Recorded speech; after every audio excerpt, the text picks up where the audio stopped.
Hello student, Kalyani आई academy को online platform पर आपका स्वागत है। मैं हूं लखन दाहिबा। आपको एमपीपीएस से प्रारंभिक परीक्षा का प्रथम प्रश्न पत्र की 10वीं यूनिट में आपको पढ़ा रहा हूं। फ्रेंड, पिछली क्लास में मैंने आपको निर्वाचन आयोग के बारे में पढ़ाया था। उसका जो बचा हुआ पार्ट है वह आज हम पूरा करेंगे। तो चलिए शुरू करते हैं निर्वाचन आयोग के बारे में। तो पिछली क्लास में मैंने आपको कुछ कार्य और उसके बारे में बताया था आपको। अब इसके बाद में आगे देखते हैं कि जो निर्वाचन आयोग होता है हमारे भारत का, जो चुनाव आयोग होता है, इसके समक्ष कुछ कठिनाइयाँ होती है या इसकी चुनौतियाँ क्या क्या होती हैं। तो जो भारत का निर्वाचन आयोग होता है इसके समक्ष कुछ चुनौतियां हैं या इसके समक्ष कुछ कठिनाइयां हैं। तो देखिए इसमें कौन कौन सी कठिनाइयां हैं या इसके समक्ष कौन कौन सी चुनौतियां हैं। तो पहली कठिनाई तो ये है या इसके समक्ष पहली समस्या ये होती है चुनाव आयोग के समक्ष कि जो विदेशियों के नाम होते हैं, तो विदेशियों के नामों को मतदाता सूचियों से हटाने की समस्या। आ रहा समझ में? मतलब ये हुआ कि हमारे भारत में कुछ ऐसे लोग हैं जो विदेशों में जाकर रह रहे हैं। अब पता चला कि उनका नाम भी अभी भी हमारे भारत की मतदाता सूची में आ रहे हैं, तो इन्हें कैसे हटाया जाए, ये सबसे बड़ी समस्या है। इसके बाद फिर दूसरी समस्या ये है कि जो मतदाता सूची होती है, तो मतदाता सूचियों का पुनरीक्षण कराना और इसके बाद में जो मताधिकार या जो वोट डालने की आयु या वोट देने की आयु 18 वर्ष करने से मतदाताओं की संख्या में जो बढ़ोतरी हुई है, तो उससे उत्पन्न स्थिति आ रहा समझ में। तो इसमें हम देखते हैं कि जब से हमारे भारत में 21 वर्ष से घटाकर 18 वर्ष मतदान की आयु की गई है, तो ये कब की गई थी फ्रेंड? तो आपको याद रखना होगा कि हमारे भारत में राजीव गांधी सरकार में, या राजीव गांधी जब प्रधानमंत्री थे तो उनके सरकार में एक संविधान संशोधन हुआ था जिसका नंबर आपको याद रखना होगा 61वां संविधान संशोधन अधिनियम 1989। और इस संशोधन के माध्यम से हम देखते हैं कि हमारे भारत में जो मतदान की आयु थी वह 21 वर्ष से घटाकर 18 वर्ष कर दी गई थी, जिसके कारण हमारे भारत में मतदाताओं की संख्या में बेतहाशा वृद्धि हुई। अब इसके कारण क्या हुआ कि जो मतदाता सूची होती है, तो इस मतदाता सूची का पुनरीक्षण कराना कठिन कार्य हो गया है हमारे निर्वाचन आयोग के लिए। तो ये भी एक समस्या है। इसके बाद फिर अगली समस्या ये है कि जो दूर दराज के क्षेत्र होते हैं, तो दूर दराज के क्षेत्रों में मतदान केंद्रों की स्थापना करना, और इसके बाद जो जाली वोट होते हैं या फर्जी मतदान होते हैं, तो लगातार ये बढ़ते जा रहे हैं। फर्जी वोट लगातार बढ़ते जा रहे हैं, जाली मतदान लगातार हो रहे हैं। इसे हमारा चुनाव आयोग रोकने में कुछ हद तक सफल नहीं हो पा रहा है। आ रहा समझ में? तो इसमें हम देखते हैं कि जो फर्जी मतदान हो रहे हैं, तो इनको रोकने के लिए एक बहुत बड़ी समस्या हमारे चुनाव आयोग के समक्ष आ खड़ी हो गई है। इसको हमारा चुनाव आयोग नहीं रोक पा रहा है। इतना नियंत्रण करने के बाद भी कहीं ना कहीं ये फर्जी मतदान जैसे समस्या बनी रहती है। इसके बाद में आए दिन अपन देखते हैं कि जो मतदान केंद्र होते हैं वहां पर ये मतदान केंद्रों पर कब्जा कर लिया जाता है या हिंसा जैसी घटनाएं होती रहती है, और इन पर हमारा चुनाव आयोग अभी पूर्ण रूप से नियंत्रण नहीं कर पाया है। ये भी एक बड़ी समस्या है, ये भी एक कठिनाई हमारे चुनाव आयोग के समक्ष है।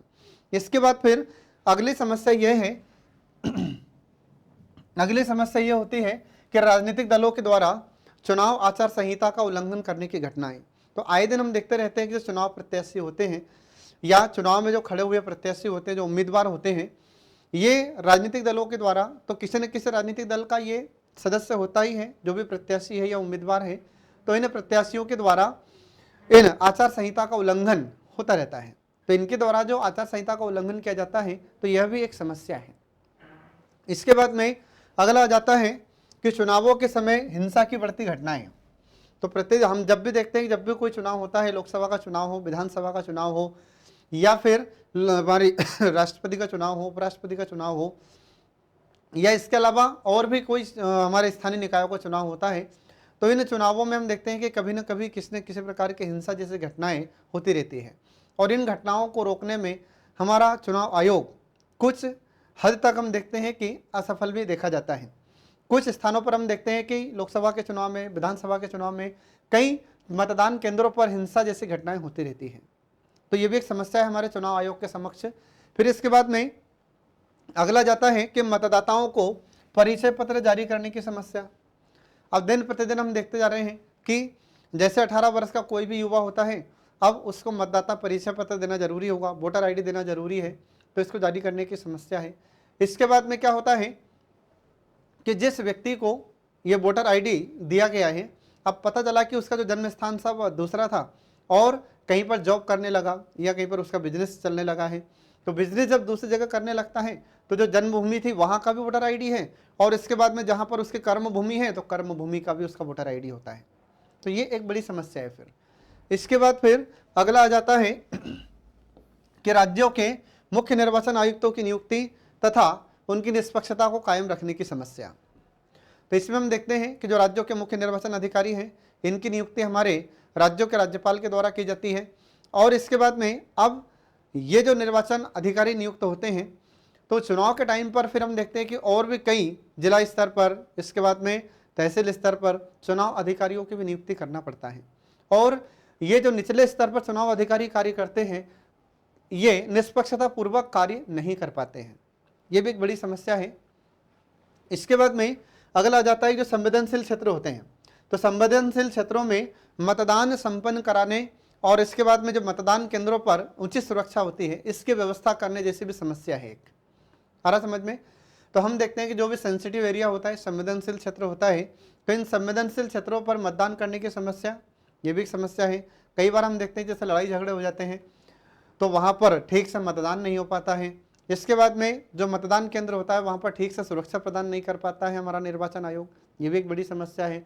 इसका कारण क्या है? क्योंकि कई बार हम देखते हैं कि जो प्रशासनिक अमला होता है उसकी भी कमी होती है, पुलिस कर्मचारियों या जो पुलिस अधिकारी होते हैं, पुलिस कांस्टेबल होते हैं, इनकी भी कमी होती है, जिसके कारण से ठीक ढंग से इन मतदान केंद्रों पर सुरक्षा प्रदान नहीं की जा सकी।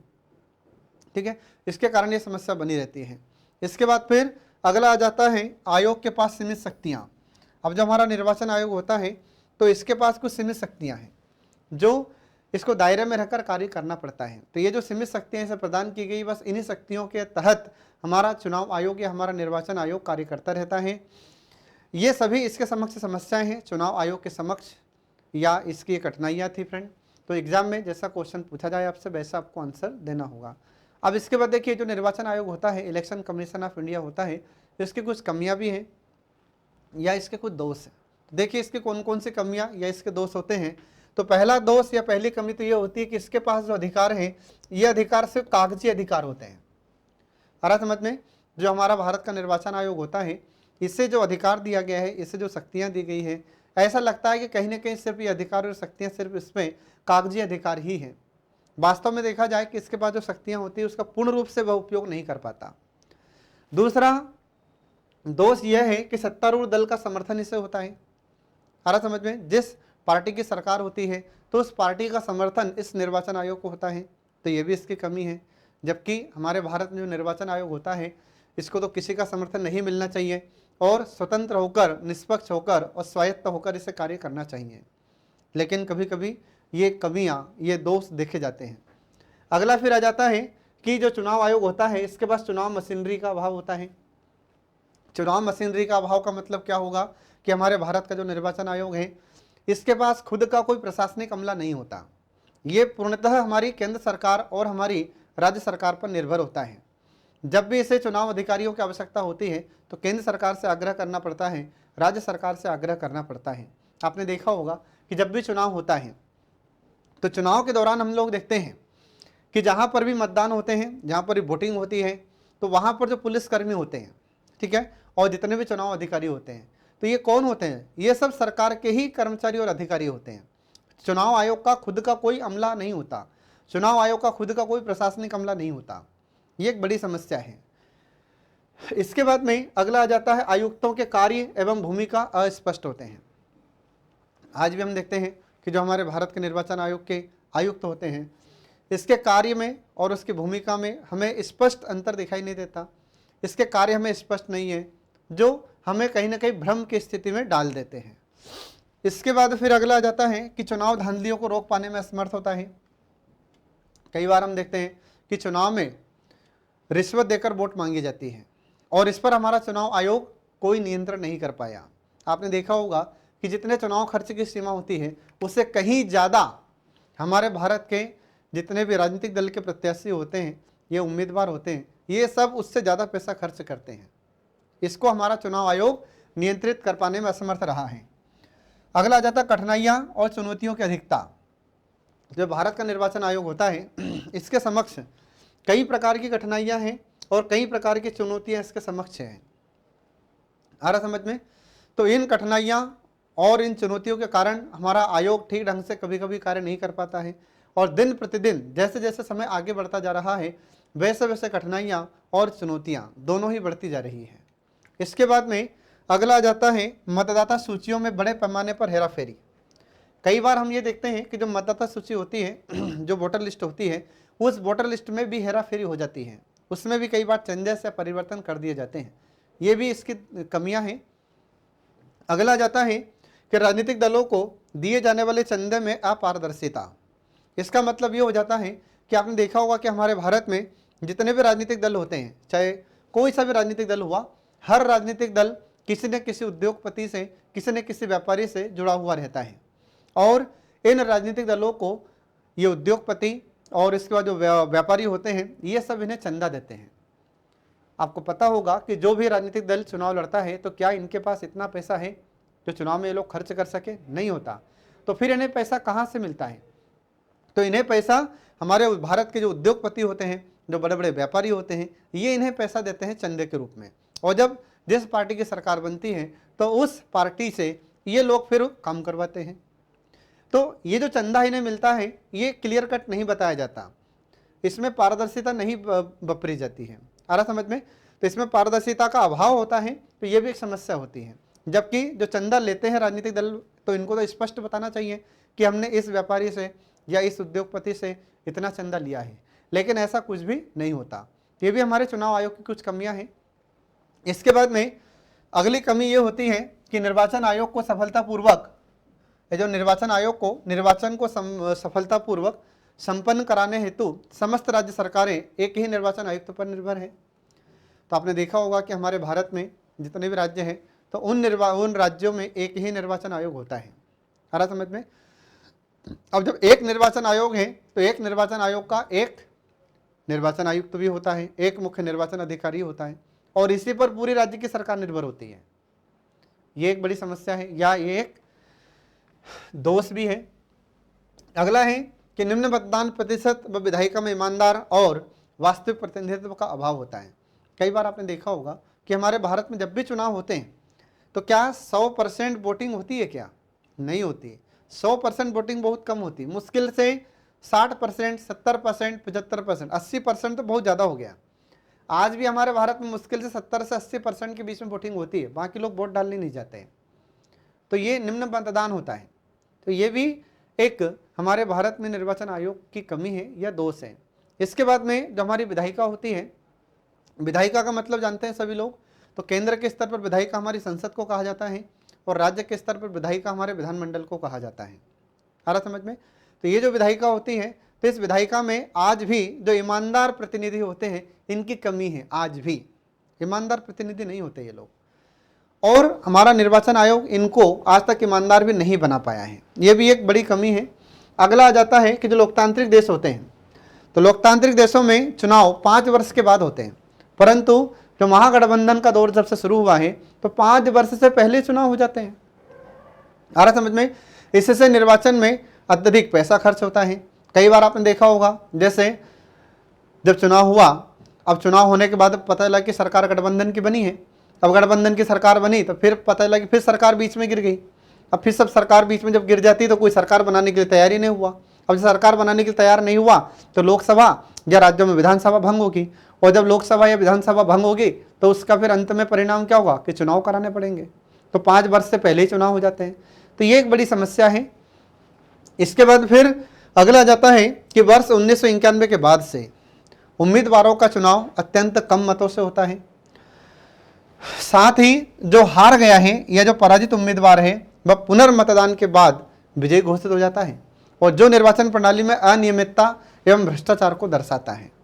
हमारे भारत में हम देखते हैं 1991 के बाद में जो चुनाव यहाँ पर भारत में हो रहे हैं तो निम्न मतदान होता है। भारत में चुनाव जो मतदान होता है वह कम होता है। कम मतों से ही हमारे प्रतिनिधि विजयी हो जाते हैं, हमारे उम्मीदवार या हमारे प्रत्याशी विजयी हो जाते हैं। अब जो उम्मीदवार हार गया है, जो प्रत्याशी हार गया है, पता चला कि कुछ दिनों के बाद उसने कोर्ट में केस लगाया और फिर कुछ समय के बाद वह विजयी घोषित हो जाता है। तो इससे क्या होता है? इससे ये लगता है कि हमारे भारत में जो निर्वाचन आयोग होता है या जो निर्वाचन प्रणाली भारत की, कहीं ना कहीं इसमें भी भ्रष्टाचार जैसे समस्या पाई जाती है। तो इन सभी बिंदुओं का अध्ययन करने से हमें यह पता चलता है कि कहीं ना कहीं हमारे चुनाव आयोग में भी कुछ दोष पाए जाते हैं या कुछ कमियां पाई जाती है, जो मैंने आपको बताया है। अब इसके बाद में अगला जाता है कि हमारे भारत में जो चुनाव होते हैं, तो इन चुनावों को संपन्न कराने में और कौन कौन से अधिकारियों का योगदान होता है। तो जो मुख्य निर्वाचन आयुक्त होता है, अन्य चुनाव आयुक्त होते हैं, उसके अलावा भी हमारे भारत में इधर राज्य के स्तर पर मुख्य निर्वाचन अधिकारी होता है, और जिलों के स्तर पर जिला निर्वाचन अधिकारी, और इसके बाद में तहसील स्तर पर और भी मतदान केंद्रों पर अन्य विभिन्न प्रकार के चुनाव अधिकारी काम करते हैं। तो देखिए इसमें अन्य निर्वाचन अधिकारी, तो अन्य निर्वाचन अधिकारी में पहला आ जाता है यहाँ पर मुख्य निर्वाचन अधिकारी सीईओ। ठीक है, सीईओ यहाँ पर चीफ एग्जीक्यूटिव ऑफिसर नहीं है, इसका मतलब हो जाता है चीफ इलेक्शन ऑफिसर। आ रहा समझ में, मुख्य निर्वाचन अधिकारी। अब ये जो मुख्य निर्वाचन अधिकारी होता है तो ये कहाँ पर होता है, एक तो राज्य के स्तर पर भी होगा, और जो संघ शासित प्रदेश होते हैं तो संघ शासित प्रदेशों के स्तर पर भी एक मुख्य निर्वाचन अधिकारी कार्य करता है, ये आपको ध्यान रखना होगा। इसके बाद में यही पर्यवेक्षण का काम भी करता है, और चुनाव आयोग अधीक्षण, निर्देशन और नियंत्रण का कार्य भी करता है, ये आपको ध्यान रखना होगा। तो ये जो अधिकारी होता है चुनाव आयोग की तरफ से, इसे यह अनुमति रहती है या इसे यह अधिकार होता है कि जहाँ जहाँ पर चुनाव होता है वहाँ का अधीक्षण कर सके, निर्देशन कर सके और समय समय पर उसका नियंत्रण भी कर सके। इसके बाद फिर अगला जाता है कि चुनाव आयोग राज्य सरकार, संघ सरकार मतलब हमारी केंद्र सरकार के किसी अधिकारी को मुख्य चुनाव अधिकारी नामित करता है, ये आपको याद रखना होगा। इसके बाद फिर अगला जाता है इसमें जिला निर्वाचन अधिकारी। अब जो जिला निर्वाचन अधिकारी होता है, इसको इंग्लिश में हम डिस्ट्रिक्ट इलेक्शन ऑफिसर कहते हैं, शॉर्ट फॉर्म में DEO इसे कहा जाता है।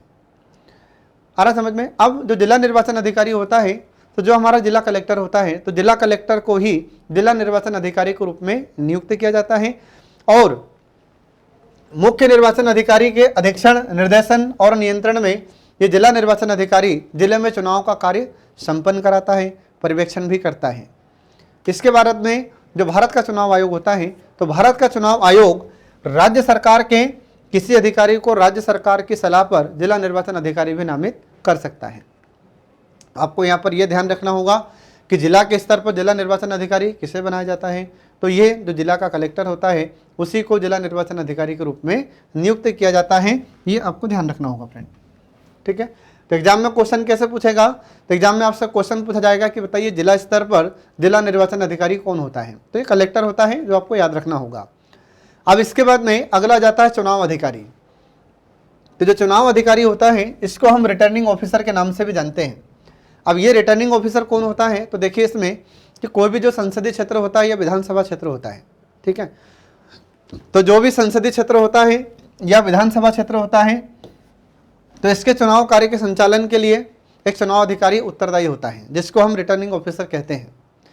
आ रहा समझ में। तो जब भी संसद का चुनाव होता है या विधानसभा का चुनाव होता है, जो संसदीय क्षेत्र होता है, विधानसभा का क्षेत्र होता है, तो इस चुनाव को संपन्न कराने के लिए, इसका संचालन करने के लिए एक चुनाव अधिकारी होता है, या एक चुनाव को संपन्न करने के लिए जो अधिकारी होता है उसको हम रिटर्निंग ऑफिसर के नाम से जानते हैं, ये आपको ध्यान रखना होगा।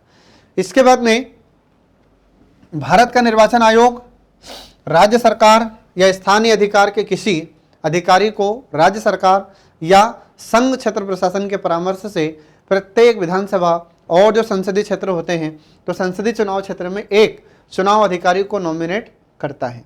कौन करता है? ये हमारे भारत का निर्वाचन आयोग। इसके बाद फिर अगला इसमें जाता है कि निर्वाचन आयोग चुनाव अधिकारी के कार्यों में सहयोग देता है या अधिक सहायक चुनाव अधिकारी भी नियुक्त कर सकता है। ये हमारे चुनाव आयोग को इतना अधिकार या शक्तियां प्राप्त हैं। तो कुल मिलाकर बात क्या है कि जो हमारे चुनाव अधिकारी होते हैं, रिटर्निंग ऑफिसर होते हैं, ये भी क्या करते हैं? चुनाव को संपन्न कराने का कार्य करते हैं, जो आपको याद रखना होगा फ्रेंड। इसके बाद में अगला आ जाता है चुनाव पंजीकरण पदाधिकारी। अब जो चुनाव पंजीकरण अधिकारी होता है इसको इलेक्टोरल रजिस्ट्रेशन ऑफिसर कहा जाता है, शॉर्ट फॉर्म में इसको ERO कहते हैं। और जो चुनाव पंजीकरण अधिकारी होता है ये क्या काम करता है? तो इसमें आपको याद रखना होगा कि ये संसदीय चुनाव क्षेत्र में मतदाता सूची को तैयार करता है और चुनाव पंजीकरण अधिकारी के रूप में यह कार्य करता है। तो आपने देखा होगा कि वोटर लिस्ट होती है जब हम चुनाव में वोट डालने जाते हैं, ठीक है, तो जब हम वोट डालने जाते हैं तो उस समय वोटर लिस्ट सभी को दी जाती है, वोटर लिस्ट में सबका नाम आता है। तो ये लिस्ट तैयार कौन करता है? मतदाता सूची तैयार कौन करता है? तो मतदाता सूची तैयार करने का अधिकार हमारे चुनाव पंजीकरण अधिकारी को है, और यही चुनाव पंजीकरण अधिकारी जिसको हम ERO कहते हैं, ये मतदाता सूची को तैयार करता है फ्रेंड, ये आपको याद रखना होगा। आ रहा समझ में? और जो मतदाता सूची तैयार करता है, ऐसे चुनाव अधिकारी को हम चुनाव पंजीकरण पदाधिकारी के नाम से जानते हैं। अब इसके बाद फिर हमारा जो भारत का निर्वाचन आयोग होता है, तो भारत का निर्वाचन आयोग राज्य सरकार या संघ सरकार से सलाह लेकर या स्थानीय सरकार के किसी भी अधिकारी को चुनाव पंजीकरण अधिकारी के रूप में नियुक्त करता है। आ रहा समझ में? तो ये आपको याद रखना होगा कि जो हमारे भारत का निर्वाचन आयोग होता है, तो भारत का निर्वाचन आयोग राज्य सरकार की सलाह से या संघ सरकार की सलाह से या जो हमारी स्थानीय सरकार होती है, तो इनके किसी भी अधिकारी को हमारा चुनाव आयोग, भारत का चुनाव आयोग, ये चुनाव पंजीकरण अधिकारी नियुक्त कर सकता है। ये आपको ध्यान रखना होगा, ठीक है। इसके बाद फिर अगला जाता है चुनाव पंजीकरण अधिकारी के सहयोग के लिए भारत का चुनाव आयोग एक या अधिक सहायक चुनाव पंजीकरण अधिकारी की भी नियुक्ति कर सकता है। इसका मतलब क्या है?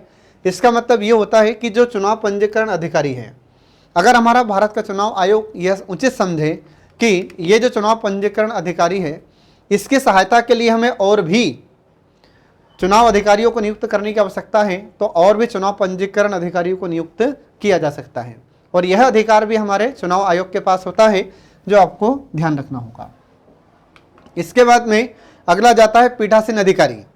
और जो पीठासीन अधिकारी होता है, इसको हम प्रिजाइडिंग ऑफिसर के नाम से जानते हैं, और शॉर्ट फॉर्म में इसको हम PO कहते हैं।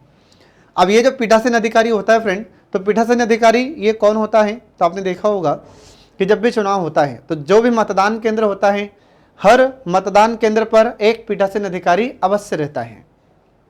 आ रहा समझ में? तो ये जो पीठासीन अधिकारी होता है, तो पीठासीन अधिकारी मतदान अधिकारियों के सहयोग से मतदान केंद्र पर मतदान कार्य को संपन्न कराता है। आ रहा समझ में? तो जहाँ जहाँ पर मतदान केंद्र पर ये पीठासीन अधिकारी बैठता है, तो यह पीठासीन अधिकारी वहाँ पर होने वाले मतदान को संपन्न कराने का कार्य करता है। आ रहा समझ में? इसके बाद फिर जो जिला निर्वाचन अधिकारी होता है, तो जिला निर्वाचन अधिकारी पीठासीन अधिकारियों और मतदान अधिकारियों इनकी नियुक्ति करता है। मतलब जो हमारा जिला कलेक्टर होता है, तो जिला कलेक्टर ही जिला निर्वाचन अधिकारी होता है, और यह जिला निर्वाचन अधिकारी इन पीठासीन अधिकारियों को नियुक्त करता है। और जो मतदान अधिकारी होते हैं, इन मतदान अधिकारियों की भी नियुक्ति हमारा जिला कलेक्टर मतलब जिला निर्वाचन अधिकारी ही करता है। इसके बाद फिर अगला जाता है संघ क्षेत्रों के मामले में चुनाव अधिकारी ऐसी नियुक्तियां करता है। अगर संघ शासित प्रदेश हैं, तो संघ शासित प्रदेशों में ऐसे पीठासीन अधिकारियों को नियुक्त कौन करेगा? तो ऐसे संघ शासित प्रदेशों में जो हमारा चुनाव अधिकारी होता है, ये इनकी नियुक्तियां करता है। किसकी? पीठासीन अधिकारी की। ये आपको ध्यान रखना होगा फ्रेंड। आ रहा समझ में सबको? इसके बाद फिर अगला जाता पर्यवेक्षक। अब ये पर्यवेक्षक कौन होते हैं और कौन कौन से पर्यवेक्षक चुनाव में कार्य करते हैं? तो देखिए, इसमें जो भारत का चुनाव आयोग होता है, तो भारत का चुनाव आयोग संसदीय और जो राज्य की विधानसभा होती है, तो इसके चुनाव के लिए कुछ सरकारी अधिकारियों का मनोनयन करता है, इनको मनोनीत करता है। तो मनोनीत भी कौन करेगा? तो हमारा जो भारत का चुनाव आयोग होता है, तो भारत का चुनाव आयोग संसद के चुनाव में, विधानसभाओं के चुनाव में कुछ अधिकारियों को मनोनीत करते हैं, जिसे हम पर्यवेक्षक के रूप में जानते हैं। अब ये जो पर्यवेक्षक होते हैं, तो इनकी भी अलग अलग कैटेगरी होती है, अलग अलग प्रकार के पर्यवेक्षक होते हैं। देखिए इसमें कौन कौन से पर्यवेक्षक होते हैं। सबसे पहला नाम इसमें जाता है कि जो चुनाव को ठीक ढंग से संपन्न कराता है, ऐसे पर्यवेक्षक को सामान्य पर्यवेक्षक कहते हैं। तो एग्जाम में भी अगर आपसे क्वेश्चन पूछा जाए कि जिस चुनाव अधिकारी या जिस पर्यवेक्षक के द्वारा चुनाव को ठीक ढंग से संपन्न कराया जाता है, तो बताइए इसको कौन सा पर्यवेक्षक कहते हैं? तो आपको याद रखना होगा, इसे हम सामान्य पर्यवेक्षक कहते हैं। आगे समझ में? इसके बाद फिर दूसरा होता है उम्मीदवारों के चुनाव खर्च निगरानी के लिए एक पर्यवेक्षक होता है, जिसका नाम होता है व्यय पर्यवेक्षक। तो जो व्यय पर्यवेक्षक होता है, ये क्या करता है? तो चुनाव में जो पैसा खर्च होता है, आ रहा समझ में? चुनाव में जो पैसा खर्च होता है, उस पर निगरानी रखने के लिए, उसकी देखरेख करने के लिए एक पर्यवेक्षक होता है, जिसका नाम है व्यय पर्यवेक्षक। इसके बाद में अब जो व्यय पर्यवेक्षक होता है तो इसकी सहायता के लिए एक सहायक व्यय पर्यवेक्षक की नियुक्ति की जाती है। तो यह भी हमारे भारत का चुनाव आयोग ही इनकी नियुक्ति करता है। इसके बाद में अगला फिर आ जाता है कि हमारे भारत में जहां पर भी चुनाव होगा तो शांतिपूर्ण और भयमुक्त मतदान कराने के लिए एक पर्यवेक्षक की नियुक्ति की जाती है, जिसको हम पुलिस पर्यवेक्षक कहते हैं। आ रहा समझ में? तो ये पुलिस पर्यवेक्षक शांतिपूर्ण और निडर होकर मतदान करें मतदाता, इसके लिए एक पुलिस पर्यवेक्षक की नियुक्ति की जाती है। इसके बाद में अगला आ जाता है कि हमारे भारत में ज़्यादा से ज़्यादा लोग मतदान दें, इसके लिए मतदान प्रतिशत को बढ़ाने के लिए एक पर्यवेक्षक नियुक्त किया जाता है, जिसे हम जागरूकता पर्यवेक्षक के नाम से जानते हैं। तो जागरूकता पर्यवेक्षक क्या करता है? जागरूकता पर्यवेक्षक हमारे भारत में जो मतदाता होते हैं, भारतीय नागरिकों को ये वोट डालने के लिए, मतदान करने के लिए इन्हें जागरूक करता है, इसलिए इसे जागरूकता पर्यवेक्षक के नाम से भी हम लोग जानते हैं। इसके बाद में फिर अगला आ जाता है कि पोलिंग बूथ पर बेसिक और मिनिमम फैसिलिटी को जांचने के लिए एक लघु पर्यवेक्षक की व्यवस्था की जाती है। अब ये लघु पर्यवेक्षक क्या करता है? तो जितने पोलिंग बूथ होते हैं, जहाँ जहाँ पर मतदान होता है, तो वहाँ पर कौन कौन सी सुविधाएं हैं और कौन कौन सी सुविधाएं प्रदान करना है, इसके लिए जांच करने के लिए एक पर्यवेक्षक नियुक्त किया जाता है, उससे हम लघु पर्यवेक्षक के नाम से जानते हैं। तो एग्जाम में अगर आपसे क्वेश्चन पूछा जाए कि लघु पर्यवेक्षक किसे कहते हैं, तो लघु पर्यवेक्षक का मतलब होता है कि जो मतदान केंद्र होते हैं, पोलिंग बूथ होते हैं, वहाँ पर सुविधाएं बराबर मात्रा में प्राप्त हो रही है या नहीं हो रही है, ये सभी की जांच करने के लिए एक लघु पर्यवेक्षक को नियुक्त किया जाता है, जो आपको याद रखना होगा।